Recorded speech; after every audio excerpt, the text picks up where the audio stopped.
In this video, we're going to talk about the flower that looks almost too perfect to be real, the ranunculus. We're going to dive into its incredible beauty, trace its journey across the globe, and give you everything you need to know to grow your own. We'll also cover some really important safety tips and finish off with some surprising facts you won't want to miss. So what exactly is a ranunculus? Well, you might have heard its nickname, the Rose of Spring. And believe me, there's a very, very good reason for that, as you're about to see. Just look at them. The blossoms are absolutely packed with what seems like a million layers of these super delicate, paper-thin petals. It's that amazing ruffled look, plus this huge range of colors, from soft creams to deep, rich burgundies, that makes them a total showstopper in fancy flower shops and, of course, wedding bouquets. And get this, it's not just one flower. The Ranunculus family is massive, with something like 1,750 different species. Now, the one you're going to see most often in gardens and shops is the Ranunculus asiaticus, also known as the Persian buttercup. That's the real superstar of the bunch. So, where did this gorgeous flower even come from? Let's take a quick trip around the world to see how this bloom went from its native home to gardens just about everywhere. The whole story starts right here. Its roots are in the eastern Mediterranean, which totally explains what it likes. It just loves that cool, spring-like weather, but really does not like intense summer heat. Today, growing ranunculus is a huge global business. The Netherlands, they're the undisputed champions, handling about 55% of the world's flower exports through their famous auctions. But other places have found their niche. Israel uses some amazing technology. California supplies the huge American market. And here's a brilliant move. Places like Chile and New Zealand grow them during their summer, which is our winter, so we can get fresh flowers all year round.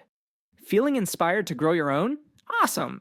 This next part is all about how you can turn that idea into beautiful flowers right in your own backyard. Okay, here's your game plan. You'll start with these funny-looking things called corms. They kind of look like little claws or tiny dried-up octopuses. First, you soak them for a few hours. Then, you pre-sprout them in some moist soil until you see little white roots. Now, this next part is the most important thing. The soil has to be well drained. Plant them with those little claws pointing down, give them a good drink of water, and just make sure to cover them up if a hard frost is coming. So to sum it up, Ranunculus love cool weather. Give them lots of sun, and, I can't say this enough, make sure that soil drains really well. Otherwise the roots will rot. Keep the soil moist, but definitely not soggy. If you do all that, in about 90 days, you are going to be rewarded with an amazing show of flowers that can last for weeks. Okay, before we get completely carried away by how beautiful they are, there are a couple of really important things you need to know about safety and, how long you can actually enjoy them. This is a big one, right? A question we get all the time, especially from people with curious pets or little kids running around. Are these flowers safe to have in the house? Well, the short answer is no. They are definitely not edible. All buttercup-type plants have a mild toxin in them. The good news is, this toxin only gets released if the plant is crushed or chewed on, so they're perfectly fine to handle and have in a vase, but they are toxic to pets like cats and dogs if they decide to eat them. Best to keep them just out of reach. Besides that, you'll want to keep an eye out for a few common enemies.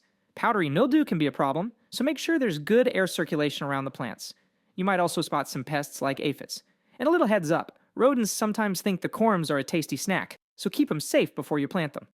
But on a much brighter note, their life as a cut flower is fantastic. A single stem can last up to 12 days in a vase. Here's a little pro tip for you. The best time to cut them is when the buds are colorful and feel kind of squishy, like a marshmallow, but before they're all the way open. That's the secret to making them last as long as possible.